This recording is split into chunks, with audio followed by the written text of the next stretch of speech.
The Matter of France, also known as the Carolingian cycle, is a body of literature and legendary material associated with the history of France, in particular involving Charlemagne and his associates. The cycle springs from the Old French chansons, Geste, and was later adapted into a variety of art forms, including Renaissance epics and operas, together with the Matter of Britain, which concerned King Arthur, and the Matter of Rome, comprising material derived from and inspired by classical mythology. It was one of the great literary cycles that figured repeatedly in medieval literature. Three matters. The Matter of France was one of the three matters repeatedly recalled in medieval literature. It was contrasted with the Matter of Britain, the legendary history of Great Britain, Brittany, and King Arthur, and the Matter of Rome, which represented the medieval poets' interpretations of ancient Greek and Roman mythology and history. The three names were first used by the 12th century French poet Jean Bodel, author of the chanson de Sens, a chanson de Geste in which he wrote, description, about 1215. Bertrand de Bar-sur-Aube, in the introductory lines to his Derived de Vienne, set out a subdivision of the Matter of France into three cycles, which have been adopted by many modern critics as a useful means of grouping the chansons to Geste.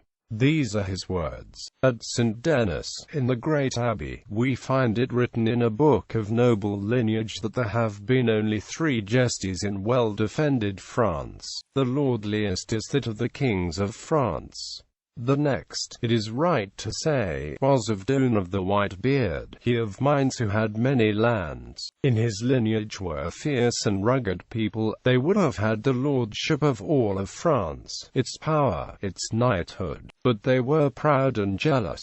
Of that lineage, so full of treachery, was Ganelon, who by his treason caused great sorrow in well-defended France when he committed in Spain the great felony that caused the death in pagan land of the 12 peers of France. You have heard tell in many a song that from the Geste that came from Ganelon many a great knight was descended, fierce and bold and of very great fame. They would have been lords of the whole realm of France, but there was pride and treason in them. Through pride many a high-placed man has been thrown to earth, as were the angels in heaven who, for the crime, were thrown into the prison of hell where they will feel nothing but eternal pain.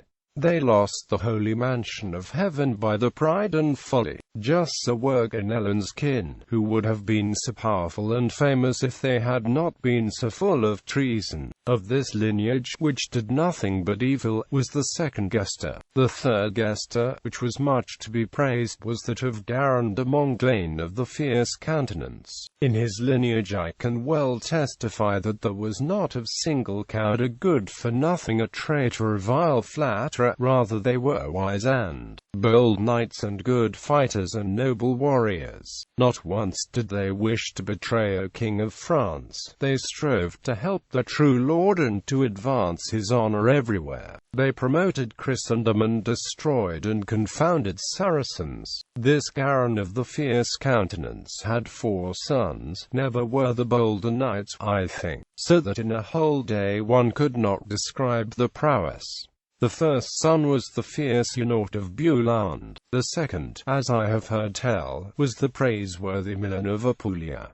The third was Rainier of Geneva, and the fourth was Lord Gerat the warrior. The cycles can be outlined as follows. The Geste of Doon, whose chief character is Charlemagne himself, seen as champion of Christianity. This cycle contains the best known of the chansons, the chanson de Roland, the Geste de Baron de Monglane, whose central character was Guillaume de Range, identifiable with William, Count of Toulouse. These these dealt with knights who were typically younger sons, not heirs, and who seek land and glory through combat with the infidels. The 24 poems of this Geste belong to the generation after Charlemagne, during the reign of an ineffectual Louis. The Chanson de Guillaume is one of the oldest poems of this Geste. The Geste de Doon demands, in which the hero, as in the Geste de Guillaume, often suffers from royal injustice, but is goaded into rebellion.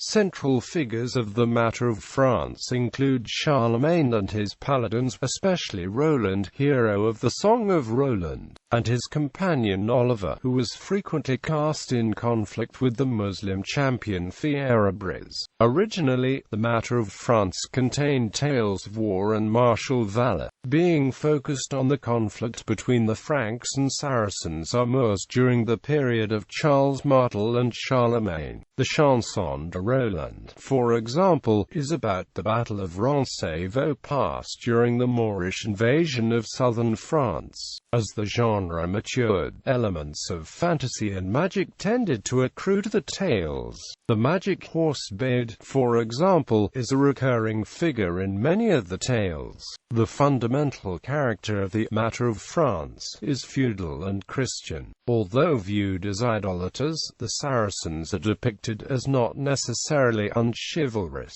The earliest gestes were likely sung by a jungler, accompanying himself on a fiddle. It is apparent that the authors are completely ignorant of the fact that Islam is monotheistic. D.J. Ross says that people of the Middle Ages appear to have regarded the gestes as generally historical. Einhard's Vita Caroli describes the Basque ambush at Roncesvalles driving the Frankish rearguard down the valley. The poet who wrote the Chanson de Roland did not hesitate to update the military tactics to a set-piece cavalry charge on the part of the Saracens, although retaining a landscape unsuitable for couched lancers. For a list of chansons that can be attached to each of these cycles, see Chanson de Geste.